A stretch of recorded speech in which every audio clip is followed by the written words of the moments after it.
Hello and welcome to the Mum Boss Method podcast. I'm Chrissy and this is a big one today. Today we're talking about boundaries, and I've been talking to my clients a lot about boundaries recently. Every woman that I work with is a busy working woman. Most of them are mums. Each of them has been juggling or is juggling home and work life and the expectations that other people and they put on themselves. And not only that, I work with a lot of business owners, a lot of teachers, but actually it doesn't matter what your job is because each job has its own unique stresses and pressure points. My S's seem to be interesting today. Also, I was just trying to move my microphone a little bit. I don't want it to make loads of noise for you listening, but I just feel like it's not in the right place. Anyway, never mind. Yeah, my S's are doing something weird, but never mind. So I thought this topic would be a really good one to podcast on because as a mum, as a business owner, as a wife, a friend, a daughter, a sister, I also struggle sometimes to set and stick to my own boundaries. Um, Now, recently, I'm actually part of a self-development book club with some other coaches, and last month we read a book called The 4 Hour Work Week by Tim Ferriss. Now, this book is more than 15 years old, and so some of it, whilst it wasn't very relevant, and he talked a lot about blackberries in this book, and I was like, oh no, we're past that. But some of it was really relevant to life, all of life, and not just work. And I thought I would kind of bring some of that into this podcast. And I'd planned this podcast early last week and started writing some notes for it. And then on, I think it was Friday, I was listening to the Mel Robbins podcast, which I always do. She is literally my guide to life. And the episode I listened to was about boundaries. So I knew this just had to be the topic for this week's podcast. And so I really want to be open and honest with you. I've taken some inspiration from the book, from the Mel Robbins podcast, and also some of my own examples with myself and my clients as well. So firstly, let's start with what is a boundary and why are they so important? So I researched this and I came up with a bit of an amalgamation of a couple of definitions that I've written down for you. So boundaries are the rules that we set for ourselves that allow us to live. And the life that we live is ideally, because of those boundaries, a life aligned with how we want to be. But they're also lines that we set for others and for how we want to interact with those other people and be interacted with.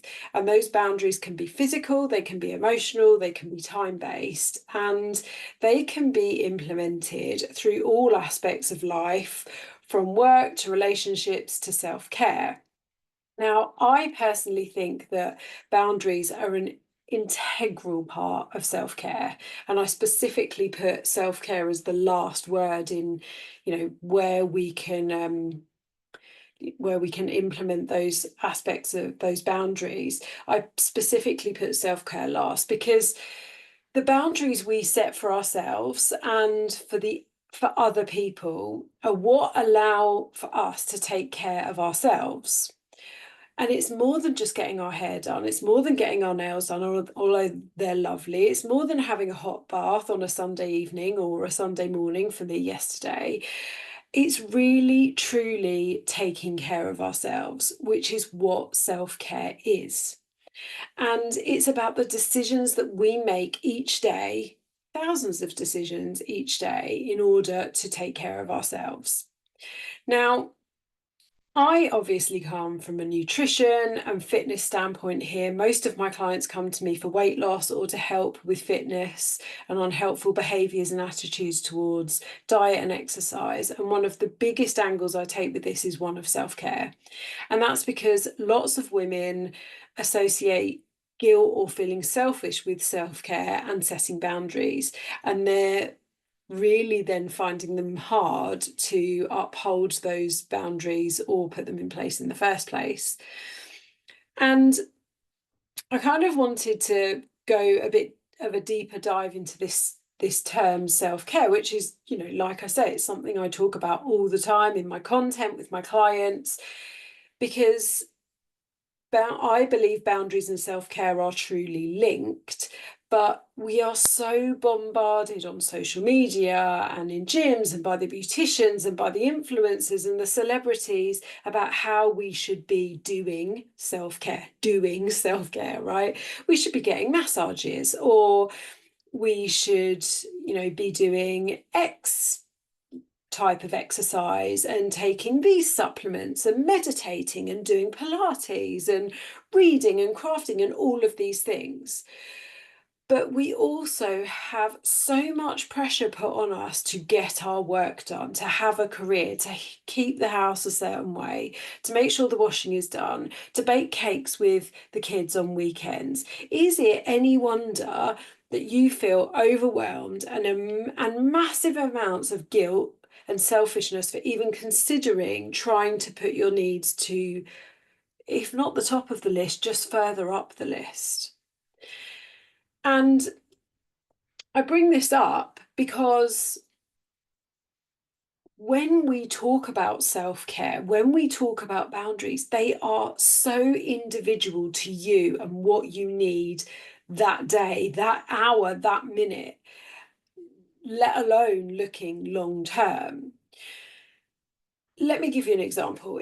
Let's say you've got a gym membership, okay, maybe you have got a gym membership and you haven't used it for a while, or you find yourself thinking about your to-do list instead of doing your meditation, or you're in your Pilates class and you're sitting there thinking, in fact, I'm going to use a yoga class for this because this was definitely me when I started yoga a few years ago. I'm looking at the yoga class and I'm like, okay, so there's 45 minutes left. Okay, so there's 35 minutes left, right? 20 minutes left, and then I can go and get on with my day. You find yourself thinking about your to-do list, and instead of doing the thing that you've paid to do or that you've set aside the time to do. And I want you to know that this is not your fault. You are not broken, and in fact, far from it. This is about the pressures that we are put under, false pressures as well, from kind of the social media and the marketing about how we should be living our lives. It's the pressures that we're put under from work, whether they're self-imposed pressures or they're pressures that are put on from the organisation we work with. They're pressures that society puts on us about how, as a woman, as a mum, we should be living our life, what we should be doing, what we should be achieving. And today I want to help you unpick some of these things a bit and give you some practical tips for overcoming it. But I want to be really clear with you in that some of this stuff is going to take practice. It's going to take more work from you and more work on unpicking it. But I'm going to give you a starting place. I'm going to give you some questions to think about. If you like a journal, this is a great time for you to get your journal out, because I'm going to give you some questions to journal on. And I really want you to come back to this, particularly if you are really struggling to make any kind of progress with your health, your self-care, your fitness, your weight loss, because you're struggling to put boundaries in around the rest of your life. Okay. So once, a few years ago, one of my neighbours told me she thought I had all my shit figured out, and that she always saw me, when we were getting into our cars, and just thought, oh my God, she leaves the house with her makeup done. She's definitely got her shit figured out. She knows what she's doing. And I laughed when she said it. And I probably do have a lot more of my shit figured out since that conversation, but I do not have it all nailed. Far from it. Who does? So I'm going to use this episode to pepper in some of my examples to help bring this to life, as well as examples from my clients as well. One of the things I heard on the Mel Robbins podcast that really resonated with me was that real self-care is not a thing to do, it's a way of being. So it's a verb and not a noun. And this blew me away. And it actually makes boundaries so much easier to understand. So let me give you an example. Going to the gym 3 to 4 days a week is really, really important to me. And if I miss some of those sessions, it does upset me. But the reason I go to the gym is deeper than the surface level of I want to stay in shape. Actually, I want to be the type of person that takes their health as a perimenopausal woman seriously. I want to be the type of woman that is doing everything she can to ensure she's independent and strong and preventing disease and things like osteoporosis as I age. I want to be the type of person who's doing everything she can to manage her menopause symptoms. I want to be the type of person who is showing up even when she doesn't feel like it, who's building resilience and building strength, both physically and mentally. Yes, I want to be the type of person who looks good in her clothes and stays in shape, but I want to do that in a healthy way. And I want to be the type of person that manages my stress and show up the best for my family, for my friends, in my job. And I know that going to the gym 3 to 4 times per week allows me to do that. So even on the days I really don't want to go, this is what drives me. And this is real self-care to me. And this allows me to therefore set boundaries and make decisions in life that will get me to the gym 3 to 4 times a week. Nearly knock my water bottle over them. And that might be moving workouts around. So I know, so I know where I can fit them in, or if I've maybe got to miss one. It might be making sure that I plan them in my diary so that I know there's time and space for them and no one else can book time when I'm meant to be in the gym. This also might be, and this has happened and does happen quite regularly, cutting off a conversation with someone when I'm actually in the gym because they've been talking to me for 10 minutes and they're cutting into my time too much. And honestly, these workouts are one of the first things that I make sure I plan at the beginning of my week. And if I think I'm going to struggle to get them in, I have to have conversations either with myself or other people to help with that. Now, it's all this knowledge that meant when Charlie was in primary school before lockdown, I was able to have an arrangement with my husband because whilst I've been doing this job for 4 years, I have been attending the gym and lifting weights for 15 years. Okay, so we had an arrangement when Charlie was in primary school that my husband took Charlie and did the school drop off, and I went to the gym 3 to 4 mornings a week. And I would do the pickup at the end of the day. And that's because, that was okay. And that worked because I show up better for the pair of them when I've done this and set this boundary for myself. Okay, so that worked. And I will also say, and I've written content about this before, that got comments from some of the school playground mums as well. Oh, we don't see you very often. Oh, I don't know how you can go to the gym instead of doing school drop off, all of that stuff. I go to the gym instead of doing school drop off because when I pick him up at the end of the day, I'm a much better mum for getting that bit of self-care in.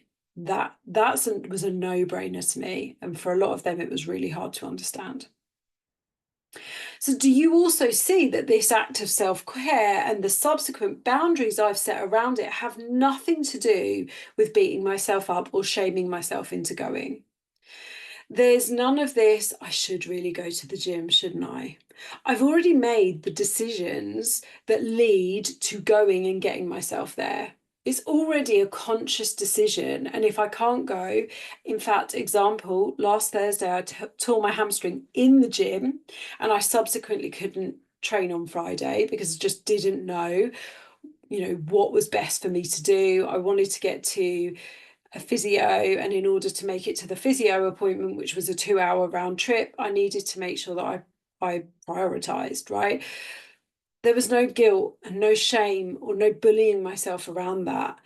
Not, oh, I should go and do something, because I could have gone on Friday and just trained up a body, but I decided to rest instead because I knew that was the best self-care decision to make in the moment. And I also knew that I wanted to make sure that I spent some time on my client work, on my business, and that I didn't feel stressed about then going to the gym and going to the physio and trying to fit in my work.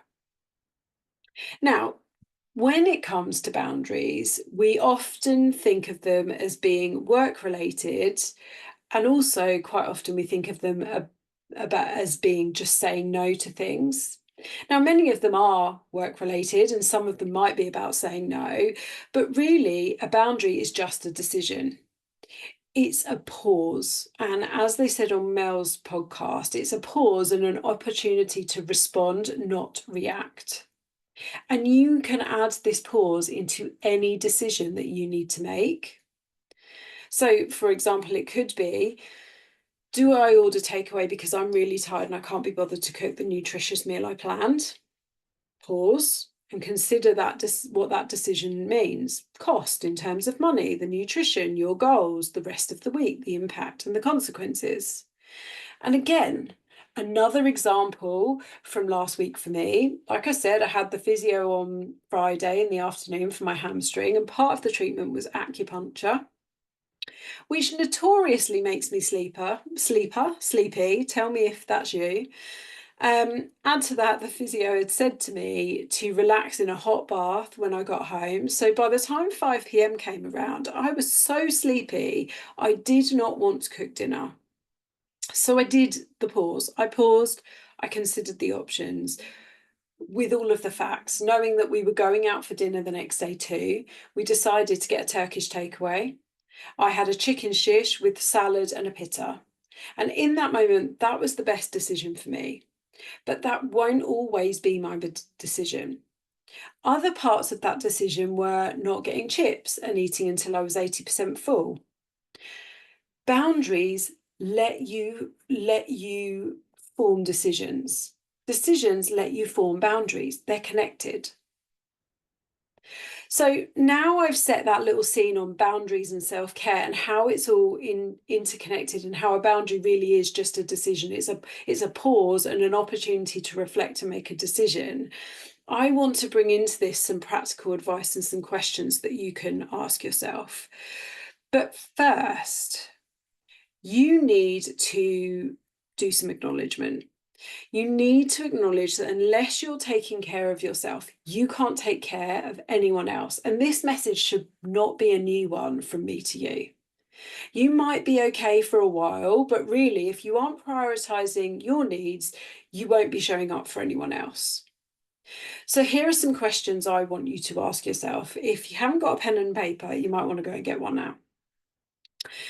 So first question, what is it that I need to do for myself in order to be at my best for me and for everyone else that needs me today, this week, this month? And I like to look at this on a monthly, weekly, and daily basis, because so many things can affect you on a day-to-day basis and will affect those decisions. So, for example, sleep is a big one for me. Again, if you've been around me for a while, you'll know that sleep is a big one for me. And here's a real life example. So I'm booked to go to a women's networking event tomorrow evening. The dog's dreaming. Let me just wake him up. I'm booked to go to a women's networking event Tuesday evening at 7:45. Now, let me tell you that 7:45 is late for me. It's also a Tuesday, which is my only evening with Tom most weeks. And I normally avoid being out at all on a Tuesday. But this is an important thing for me to do for my business. So first of all, I have removed that boundary of not putting anything in my diary on a Tuesday evening. Okay, I've scrapped my regular boundary of a chill night with Tom on a Tuesday and being in bed for 9 p.m. and lights off at 9:45 for this event, right? However, I've also set myself some other boundaries around tomorrow evening. I won't be drinking at this event, and if I'm feeling really tired, I will leave a bit before the finish time because it will take me half an hour to get home. And that's because that boundary has to be there, because if I drink and if I stay and get really, really tired, I won't be showing up at at my best, and this will impact on the rest of my week. And I have a really busy rest of my week. I've got an important event that I'm speaking at on Friday. I've got lots of client work to do between now and then. I want to be at my best for the rest of the week. So I've let go of my boundary of getting to the having my chill night on Tuesday. I'm going to the event, but I've also put some boundaries around what that event will look like for me. And I'll also make sure that I get to bed on time every other night of the week. So there's another boundary affecting the rest of the days of the week. So the second question then is, once you've thought about this, I want you to consider what's going to get in the way of you achieving this for yourself today, this week, this month. And this is where we plan for contingency, but we also anticipate our excuses. Okay. So one of my clients is really struggling to get her workouts in at the moment. She's getting one done a week, but she keeps leaving that one until later in the week and then struggles to get the other one in over the weekend. And one of the excuses, by her own admission, she's found herself making was that the traffic on the school pickup was bad. She was getting home later than planned and couldn't work out because she needed to start the dinner. So we had a conversation about this and came up with some responses to this rather than her current reaction, which is just to scrap the workout. And this is us anticipating the excuses and the obstacles. So here's some of the contingencies, right? She could plan a really quick dinner for the nights that she plans to work out. Obviously, that would require her to set a boundary of planning to work out earlier than Thursday. Dinner could be 30 minutes later on those evenings because she does 30 minutes. She does my live workouts on replay and they're 30 minutes. And she could explain to the family and to the kids why, expressing her boundary and making sure they understand why it's so important to her. She could ask her hubby to cook dinner on these evenings, or she could plan a dinner that can just be whacked in the oven while she works out. Now, all of these are setting boundaries or making decisions to help her achieve her goal of working out 2 times this week. It's not really about the working out, it's about the decisions she makes to get there and knowing why the working out is important to her. And we've done the work in our one-to-one calls on why the working out is important to her. So now you've done those 2 questions, you've worked out what you need to do for yourself in order to be at your best, and you've considered what your excuses are, you've come up with a contingency and anticipated that. Now you can set the boundaries and make the decisions and the plans to make sure you achieve what it is you want to achieve that week or that day or that month. Now, I mentioned I'd been reading The 4-Hour Work Week recently, and whilst not all of it is relevant, and I'm not about to start trying to do all my work in 4 hours a week, some of it really resonated with this topic for me, particularly when it comes to thinking about what's going to get in the way of you achieving this for yourself. Okay. Now, sometimes we're busy for busy's sake, or in the book, they call it work for work's sake. And it's when you do things that aren't particularly important or urgent, but they make you feel like you've achieved. It's just the same as writing something on your to-do list that you've already done just so that you can check it off. Now, you need to think about what this looks like for you, but I want to share with you what it was looking like for me. Checking email and messages several times a day. So I was constantly flicking into my email boxes. I've got 2 work email boxes, I've got a personal email box, and I was constantly checking in with those. The same with WhatsApp messages.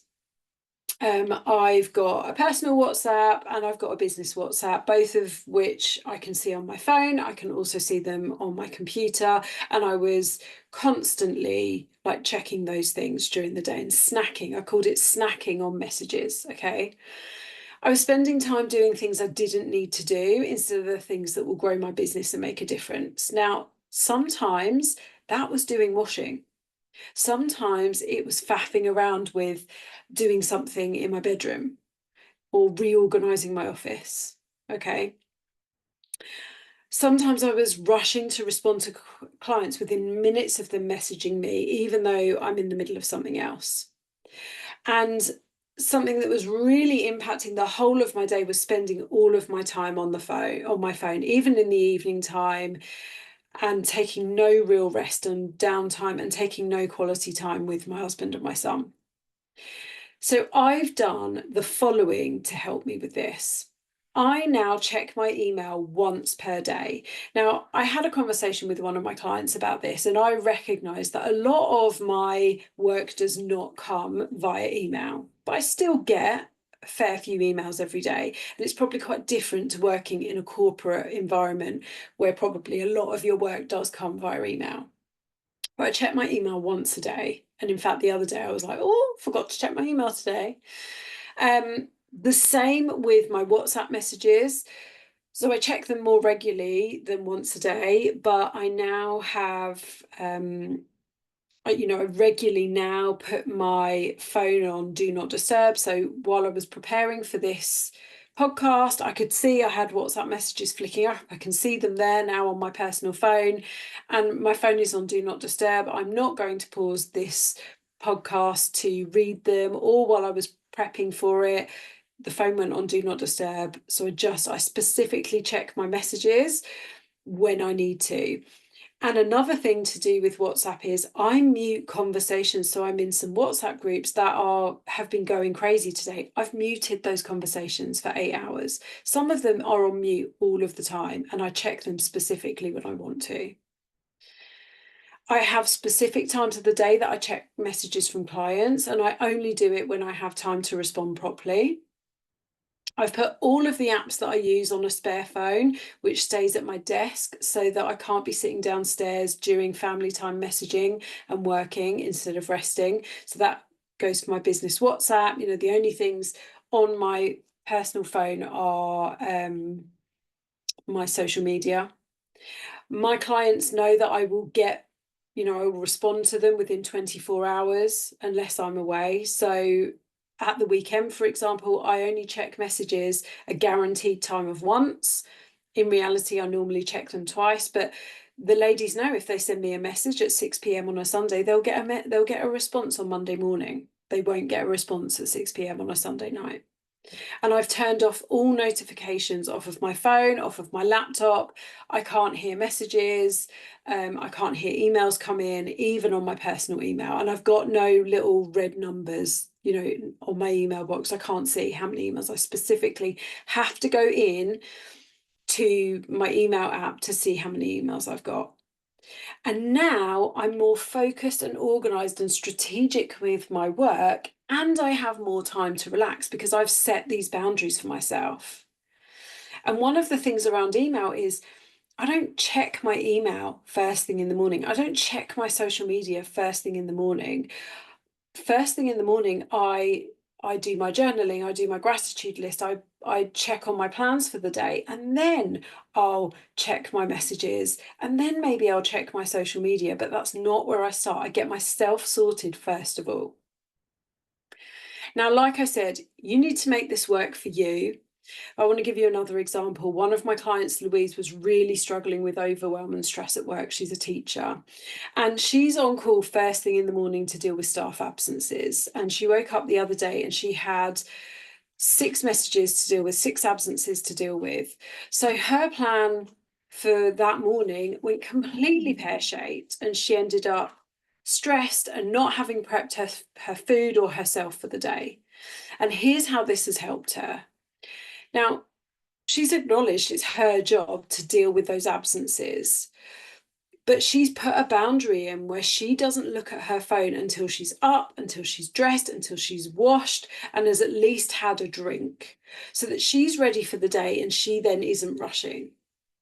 The difference of spending that 15 to 20 minutes on herself first thing is negligible. If there's absences to deal with, like there were on Friday, 6 absences to deal with, they'll still be there at 6:20.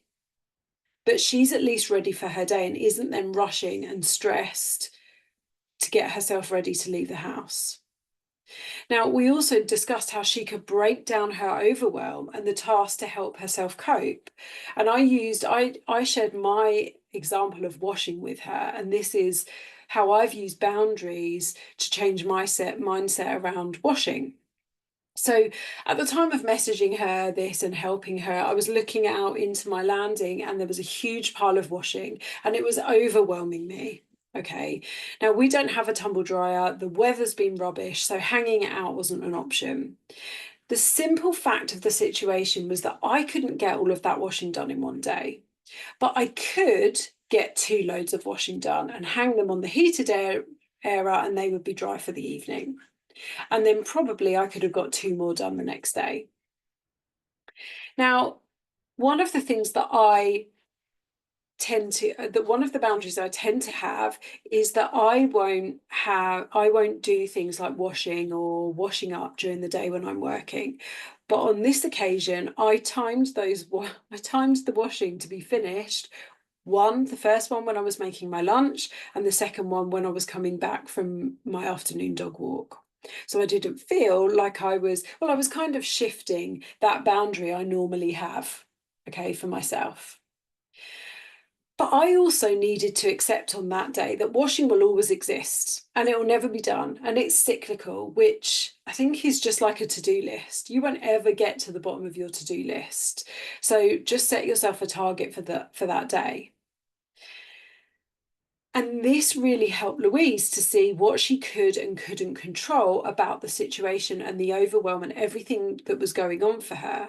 And that trying constantly every day to get to the bottom of her to-do list was not realistic. Trying constantly every day to get everything done was just going to cause her more stress.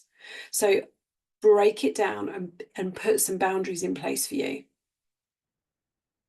So how do you know if you don't have boundaries in place?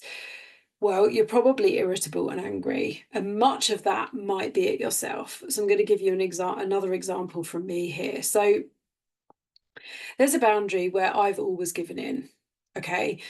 And that is a boundary around driving things to school if Charlie hasn't got them. And when he was in primary school, it was something I didn't so much mind doing.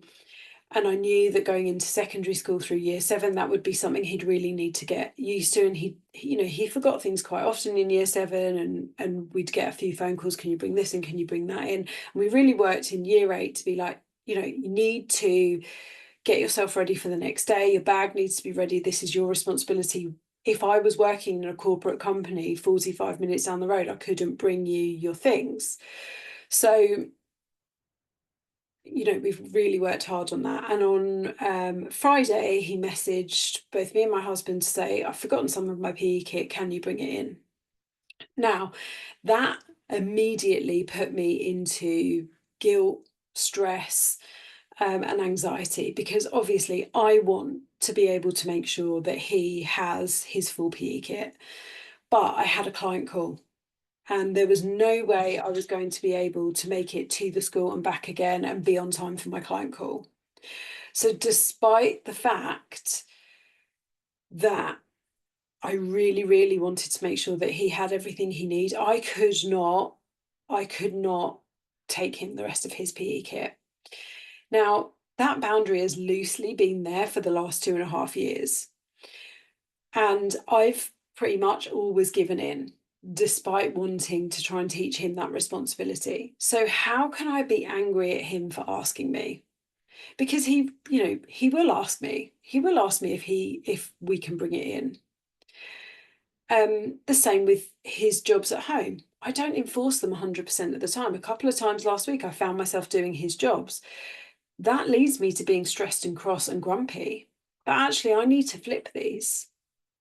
What are the boundaries that I need to put in place here to make sure that I care for myself in these situations? Because it's not Charlie's fault that me thinking about wanting to go and drive him his kit stress me out. It's not Charlie's fault that I get stressed at that situation. Yes, he's got responsibility, but my reaction is not his responsibility. I need to set the firm boundary and say no from the start. And some of this is about letting go of control, which is really hard for us control freaks to do. And we need to accept that if we want these boundaries, things might not get done your way, but that they will get done. It's a bit like cleaning before the cleaner comes. What's the point in paying for a cleaner if you're just going to clean before the cleaner comes? So how do you start setting those boundaries for yourself? The thing I would say is start small and start with yourself. So don't start setting boundaries for everyone in your family. Start with yourself. Think about what's important and don't forget why it's important for you. So it might be you saying to yourself, I'm going to start eating my lunch properly and not on the go, because I know when I'm fueled properly, I enjoy my meal more, and um, and I'm less likely to snack later, rather than just saying to yourself it's better for me. I don't think I've said that very well.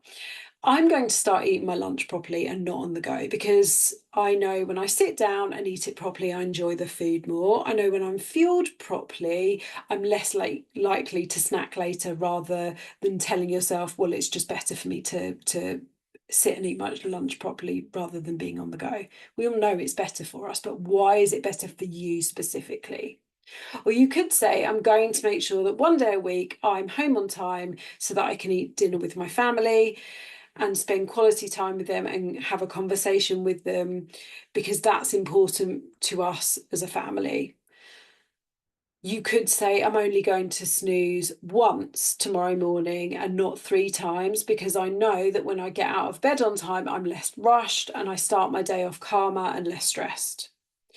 Or you could say, I'm going to stop scrolling at midnight and not 1 a.m., because I know getting enough sleep is important to how my day goes and how I show up for myself and for my job and for my family. And last one, I'm going to make time to do my workouts this week and make sure I communicate with my family, because I know I'm a better mum and wife when I exercise. So you see how I've not said I should stop scrolling at midnight, I should make time for my workouts. I'm giving a real specific I'm going to, and the reason that's important. And I just want to touch about the guilt associated with taking these actions. I mentioned that a little bit when I was talking about Charlie and the PE kit and setting these boundaries. As women, a lot of us have been brought up achieving our own self-worth and our value from being accommodating to and pleasing other people. Okay. You know, many of us are homemakers. We are the primary caregivers. We get that value from providing for other people. So when we feel we might displease others by setting a boundary that puts us further to the top of the list, it's quite conflicting with everything we've kind of been living up until now. And therefore you might feel guilty or selfish or both. So how about reframing that guilt or selfishness to remind yourself of one of the other emotions that action could bring? So I get up on time and feel accomplished and proud of myself. I'm not taking Charlie his PE kit because he will thank me when he takes lots of responsibility for everything he needs to do, and takes that into adulthood. I leave work on time so I can exercise and know I'm showing up as a better person because of doing that, and it makes me happy. So replace that guilt and selfishness with another happy, positive emotion and connect it to your reason why.